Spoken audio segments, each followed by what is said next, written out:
ഓം ശ്രീനാരായണ പരമഗുരവേ നമഃ. അറിവ് മന്ത്രം 4. അറിവിനു നിറവുണ്ടെന്നാൽ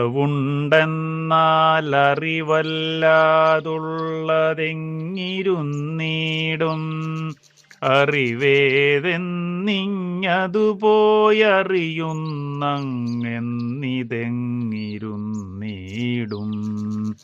ഓം ശ്രീനാരായണ പരമഗുരവേ നമഃ. ഓം ശുഭദിനം, സുപ്രഭാതം. ഏവർക്കും വിനീതമായ നമസ്കാരം. അറിവ് മന്ത്രം 4 വരികളിൽ ഉള്ളടങ്ങിയിരിക്കുന്ന അർത്ഥം എപ്രകാരമാണെന്ന് നമുക്ക് നോക്കാം. അറിയപ്പെടുന്ന വിഷയമായും അറിയുന്നവനായും ഒക്കെ ഭാസിക്കുന്ന അറിവിന് മാത്രമാണ് എങ്ങും നിറഞ്ഞിരിക്കുന്ന ഉണ്മയുള്ളത്. ആ സ്ഥിതിക്ക് അറിവില്ലാത്തത് എവിടെ ഉണ്ടായിരിക്കാനാണ്? അനാത്മാവിന് അസ്തിത്വമില്ല. അങ്ങനെയുള്ള അറിവ് എന്ന് നാം വിളിക്കുന്നത് എന്തിനെയാണെന്നോ അതെവിടെയായിരിക്കുന്നുവെന്നോ ഒക്കെയുള്ള തരത്തിൽ അന്വേഷിച്ചു നടന്നാൽ അതിനെ എവിടെ കണ്ടെത്താനാണ്?